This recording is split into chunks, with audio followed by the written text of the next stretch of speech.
Welcome to episode 4 of the Body Smart Fitness podcast. Today, we're going to be talking about how you can successfully change your mindset to get sustainable results in every area of your life. Let's have a listen.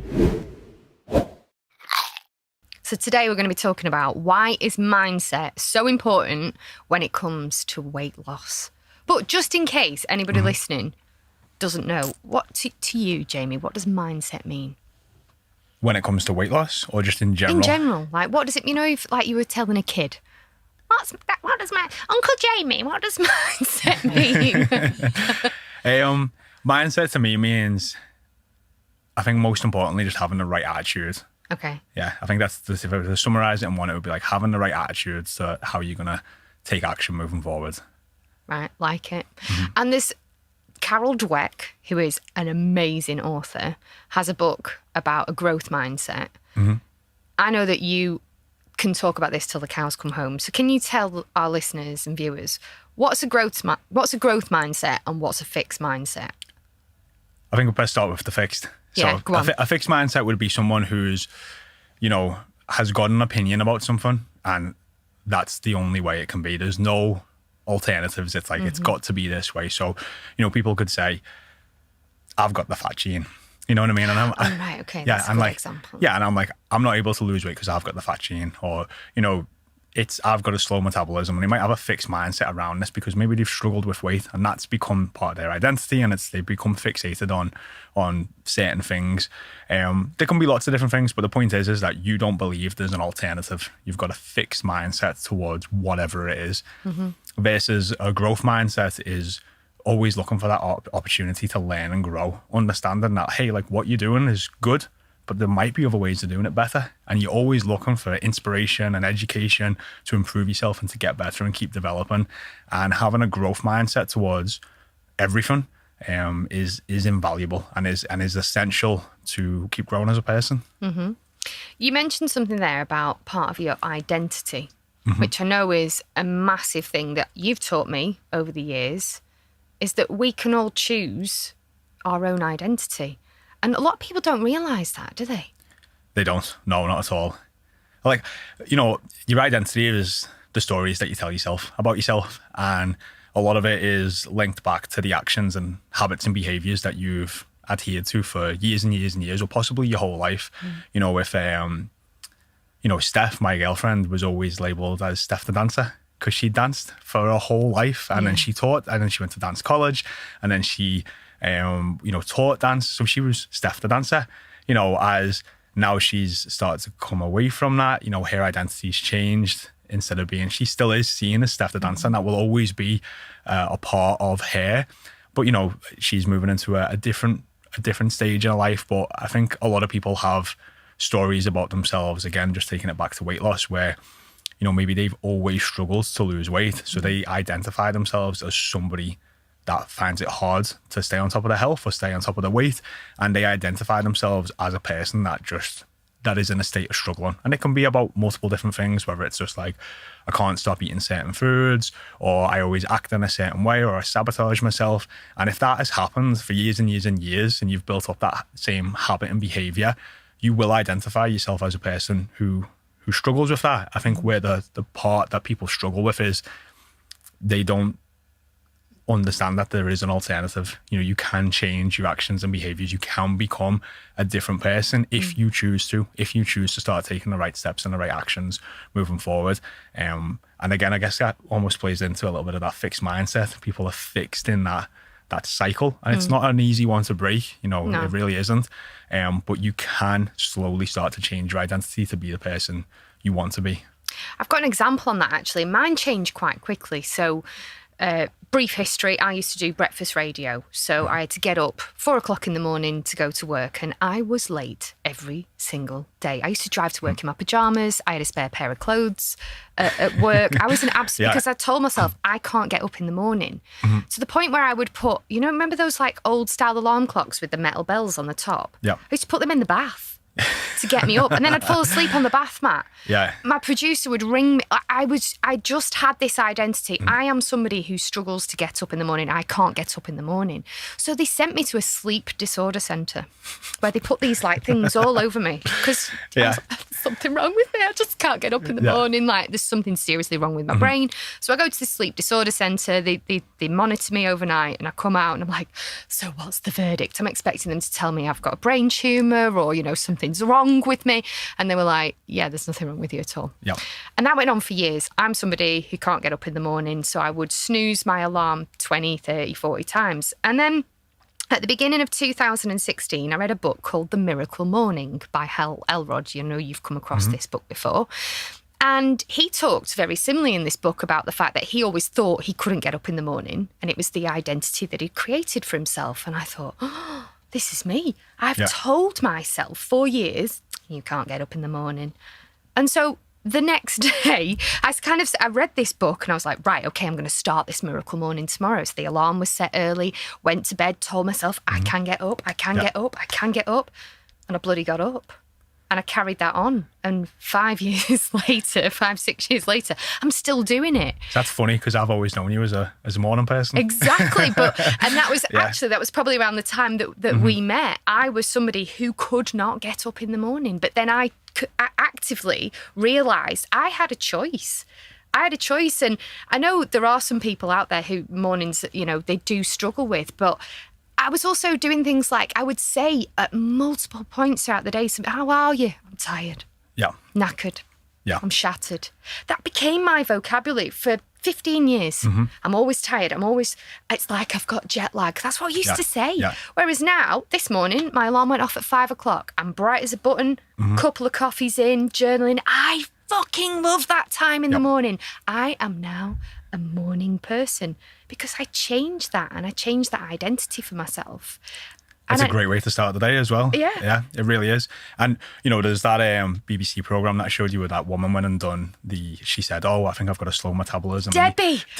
So we've got to explain this because, right, if people don't know, when you are a Body Smart client, we have a back end this is our library of resources. And this is my favourite video on our Body Smart learning zone. And it's about Debbie. Let's tell the story of Debbie because she's awesome. Debbie is someone who struggled to lose weight for her whole life, and she's always thought that she's had a slow metabolism, and that's why she's overweight. So they take her and they get her to do various things of tracking her calories. They give her about 3 different ways, and one of them is where she actually drinks a liquid, and through her pee, they're able to manage exactly how many calories that she's tracked. So they got her to track her calories for the day. I think she reported tracking like 1,400 calories. And her urine sample showed that she'd had 3,000. And when they tested her metabolism and her metabolic rate and her calories, they were like, it's completely normal. And she was shocked. She was shocked because she'd held on to this identity for so many years that I've got a slow metabolism. That's why I'm overweight. When in fact, she was eating too many calories. And that was, you could see like in her face how much of like, oh, wow, like, I actually can't say that anymore. It's not true. But it was an identity that she had been holding on to for a very long time. So it's super important. And you mentioned like language there as well and how important that can be and how that, plays into your identity and how you act and show up. You've mentioned there about like saying I'm shattered or I'm tired and that type of stuff. But it's even down to like people who just say, oh, I hate Mondays. That's such a that's such a cultural thing. I hate Mondays and get the Friday feeling and Friday.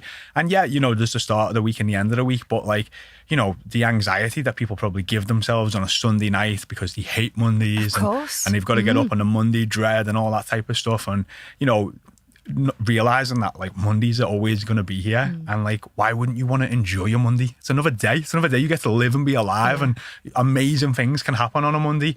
But if you're going into it from the start of the day with the Monday dread and I hate Mondays and the language and you speak to your colleagues, I hate Monday, and of course you're not putting yourself in a position to have a great Monday. You're living through an identity, through your language, through your actions, through your behaviors to have a bad Monday and to keep having a bad Monday. And you have to recognize that that's a behavior, an action and a habit that isn't serving you.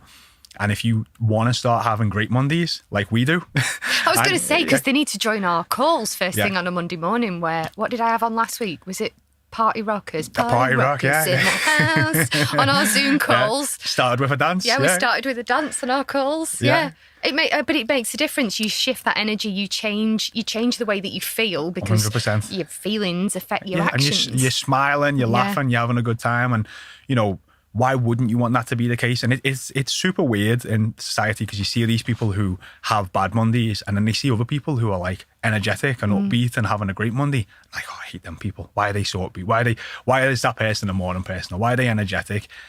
Because they choose to be. They want to be. They want to feel good. And like, I think the problem is that people don't think that they can feel like that as well when they can. And I think that's a big part of playing into your identity. There can be a lot of things that holistically come into that, like satisfaction of your job, the job that you do, and whatever else, how you're looking after your physical health, mental health, all those things. But I think a lot of people just think like the trajectory that they're on and the story that they're living is set, and it's not. At any point you can literally decide for it to change. There's one thing you took there about, like, there's certain factors and satisfaction with your job, but I would argue there's a process that I learned actually as part of the Miracle Morning, which was gratitude. And I know you're a big fan of this as well. Starting your day with thanks and being grateful. Like you just said, it's Monday, we're here, we're alive, it's another day, we get to play on this planet. If you asked anyone, would you have $1 million or you don't wake up tomorrow? Everyone would say, I don't want $1 million, I want to wake up tomorrow. Of course. So every day you've won the jackpot, you've woke up, you've won $1 million, you're alive, you get to live another day. That's amazing. And we want to be grateful and thankful for the things that we do have. It's scientifically proven that, showing up and having gratitude towards things does have a positive impact, on our mindset and how we think and feel. And it makes a big difference. It's something, when I first started doing it, I was like, this is like hippie shit. And I felt like the same about meditation and stuff. But, a thing that I've followed closely is that success leaves clues. I've watched it about people who are successful in business. There was a woman, I can't remember her name, and I know she was in a really, really great place, and she started talking about success leaves clues. I think she was left homeless at 5. I think she was assaulted. I'll have to find her name. I'll put it in the write-up in this. She was assaulted. I think she was raped. Wow. I think it was terrible. She had like probably one of the worst upbringings that you could have. And she got to this place where I think she was like 16, 17. She was in the deepest, darkest place that she could be. And she was like, this needs to change. I cannot keep feeling like this. And she said, and this is why it sticks with me, success leaves clues. So I had to start realizing that, happiness wasn't a destination, that it was a state of mind. And who are people who are happy? What do they do? How have they got a state of mind to feel and be happy? So she started researching and looking and reading the books and finding out more. And she started acting the way they acted to make her, the hit, not for her to feel like she needed to get to a destination to be happy, to just make her reality more happy. And she started living and breathing that. And I was able to make, if you could read her story, I will have to find out her name. If you can read her story and see that where she's come from, what's happened to her, she was able to make that sort of 360 that shows you that there is a path, there are steps that you can take to get there yourself. But do you not think sometimes with that, you can watch other people's stories and you can be like, oh, they've had it so much worse than me.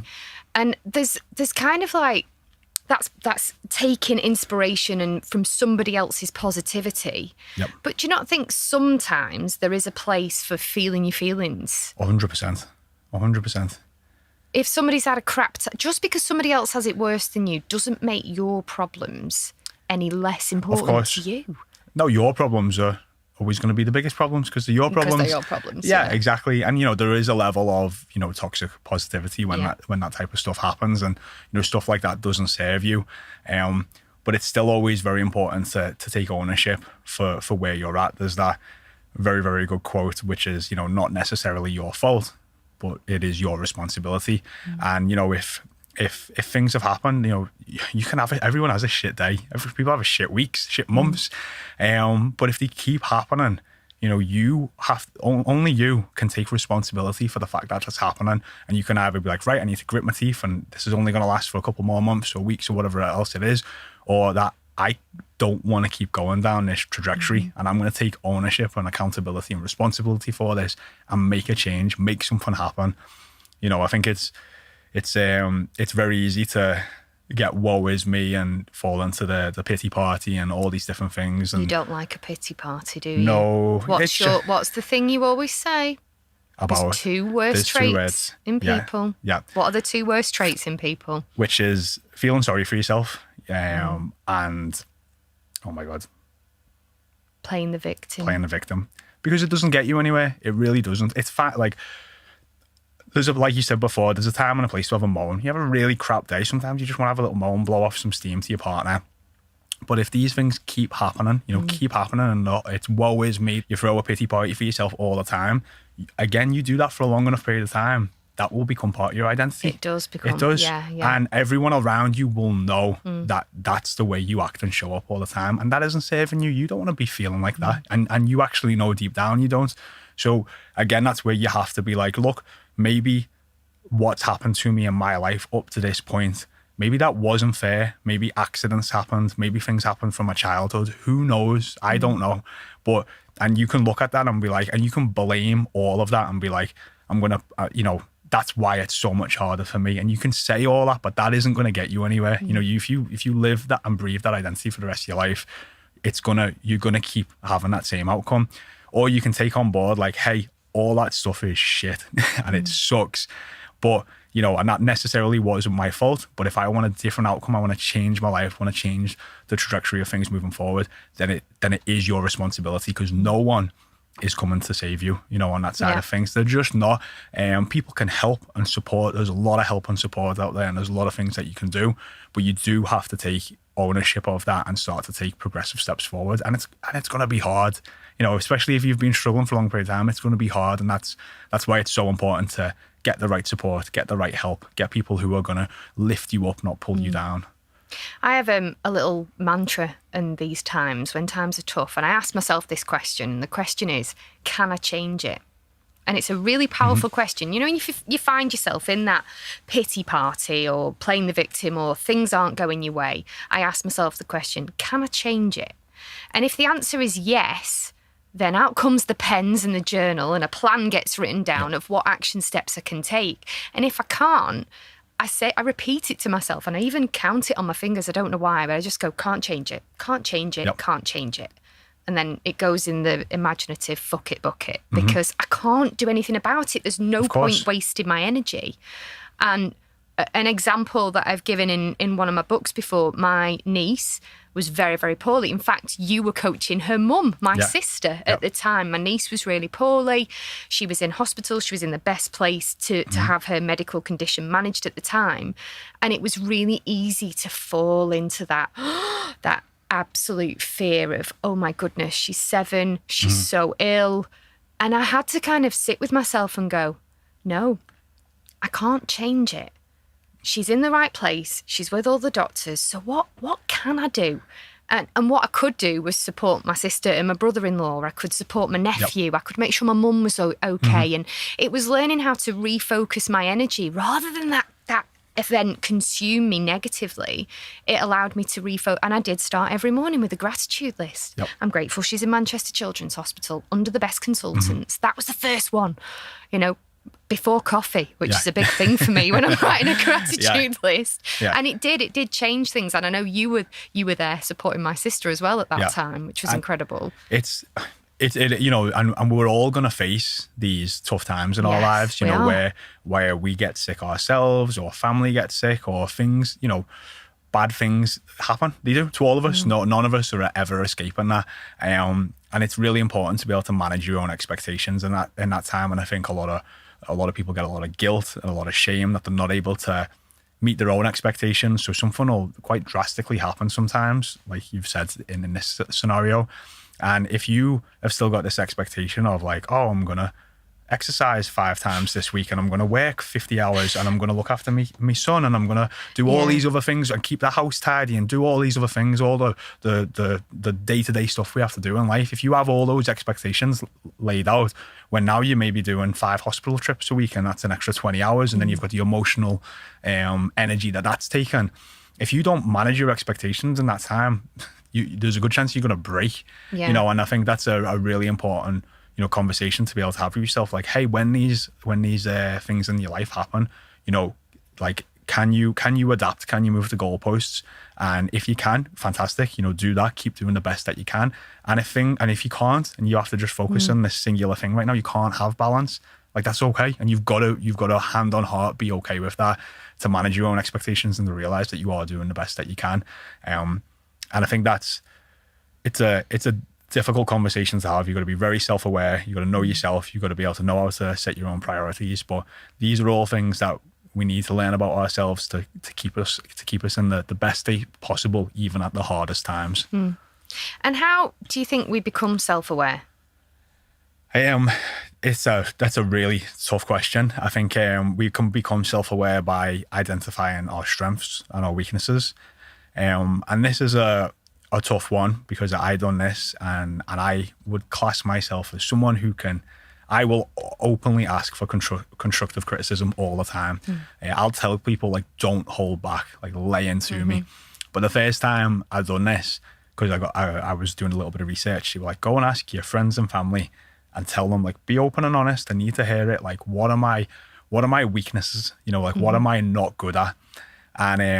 And you can think you're ready to hear this, and trust me, you are not. You're not, no. And I asked my mom, who was quite honest with me, which I was like shook. Like, I was just like, that's my mom. I was like, you bitch. How dare you say that about me? I'm your son. But it was good. It was the feedback I was after. My sister, or Georgia, just gave me all the nice things. I don't think she could do that. And I asked a bunch of other people around me, and I got what I needed to a degree. And it was allowing me to feel like, like, I even knew that those things were a weakness for me, or wasn't that great at them.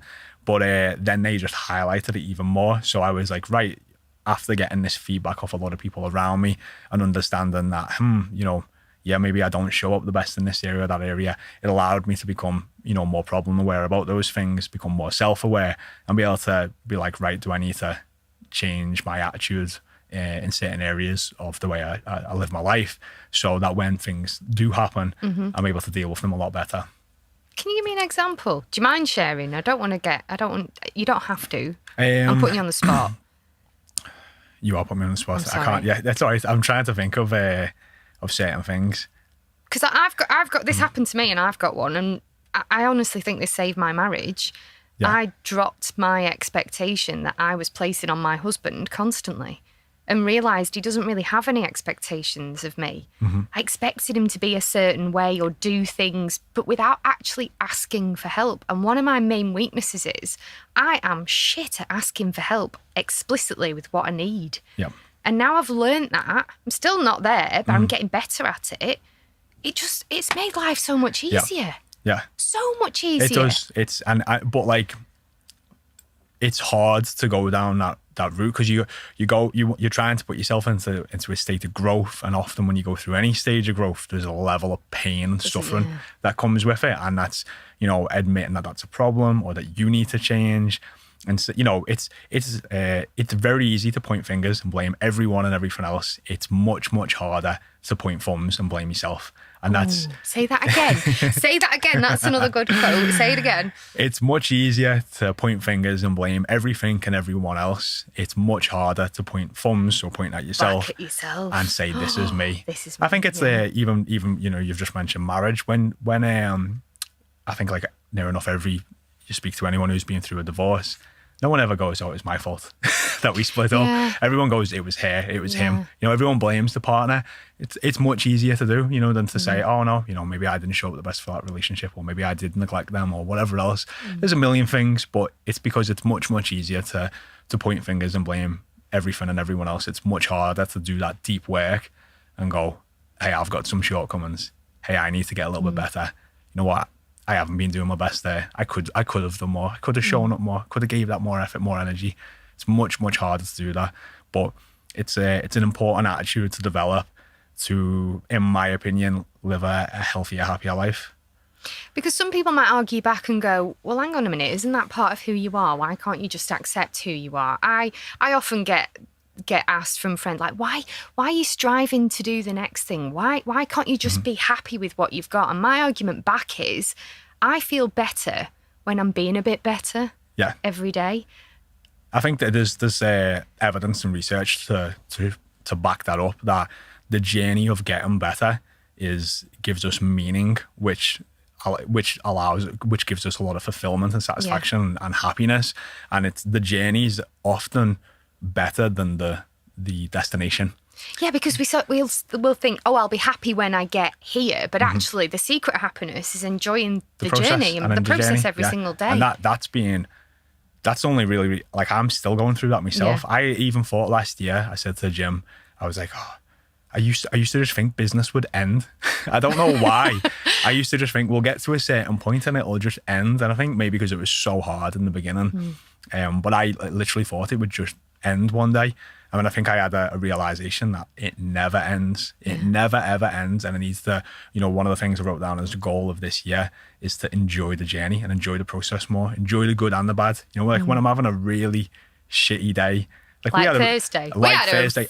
Fucking awful day on Thursday. And I wrote on, we fill out these forms called like an end of day sheet. Everyone in the team does them. It's to give some feedback to the team leader or the head of the department, and also just to monitor like how you're looking after yourself, because we care about all our team in that way. And I wrote certain things on there like, this will never happen again.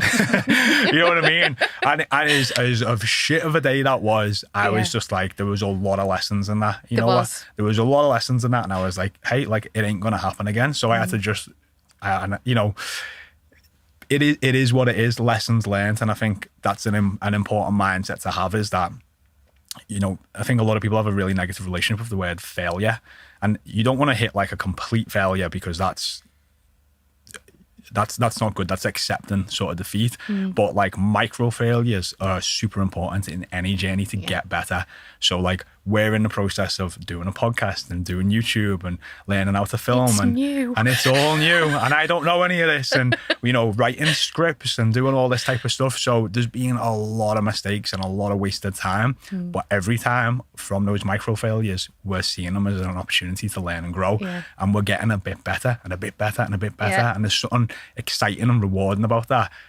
It's nice as well, I think, because this is so different to any other industry I've ever worked in. And you asked me the other day, come on, tell me what's going on in your head. Why are you getting stressed? And I said, because I feel like I'm shit.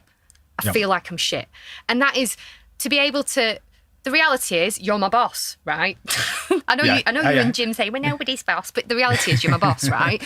And I'm like, I feel shit. I don't want to be shit. And it's great that we can have that open conversation that takes away a lot of the stress that people do feel in their day-to-day jobs or relationships, with other people, where that communication is so important with other people and with yourself.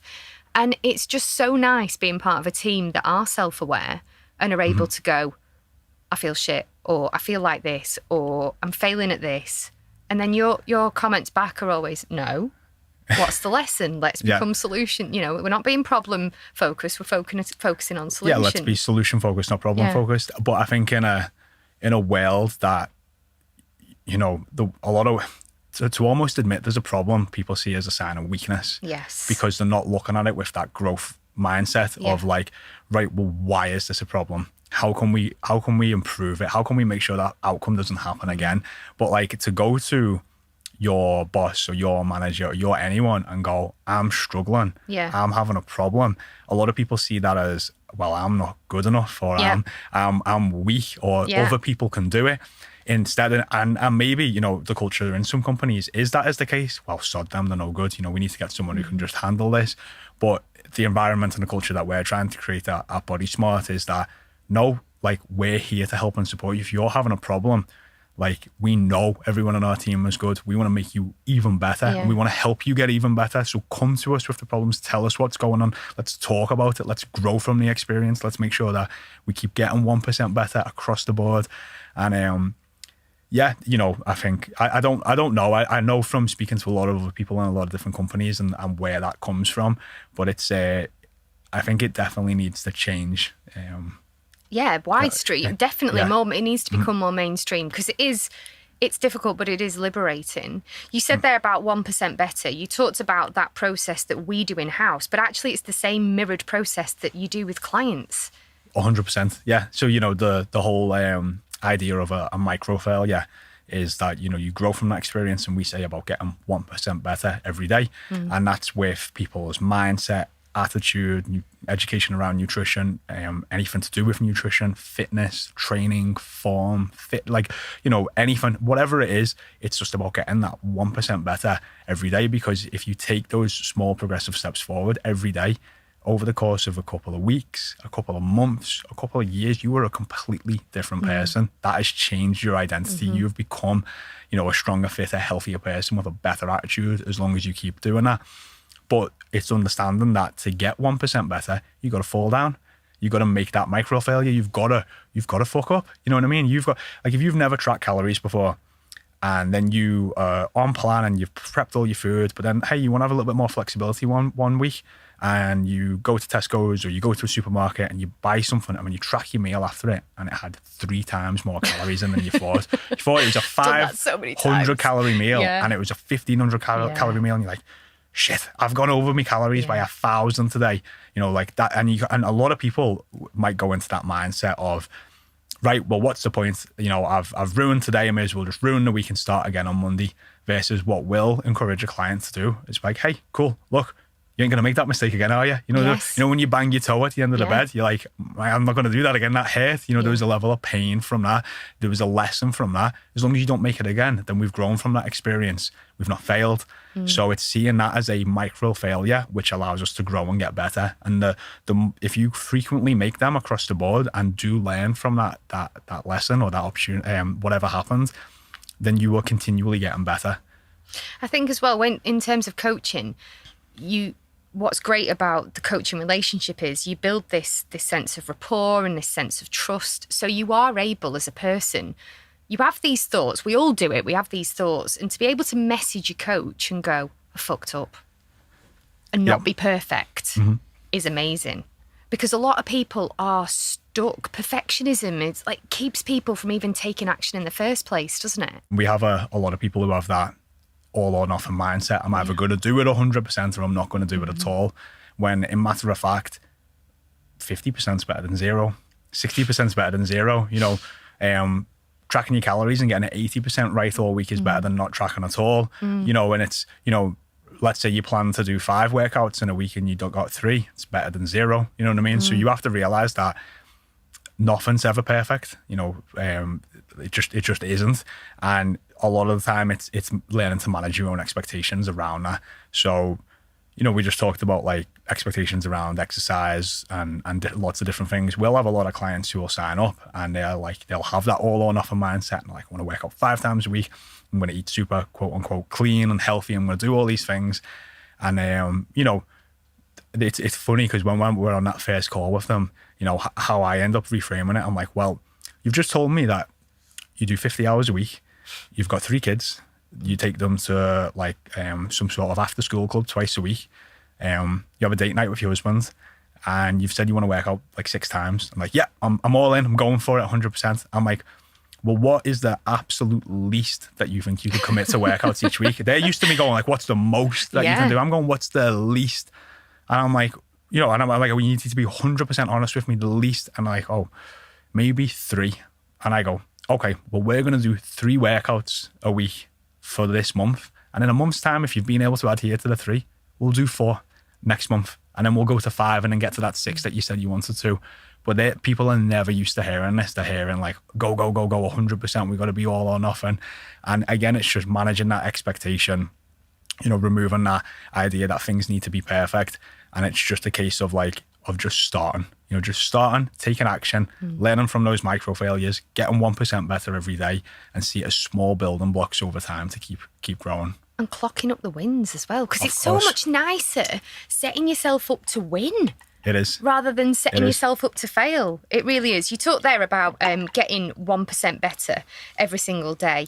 And there's also another one that I know that you use with clients where you get them to say, I do hard things. Yeah.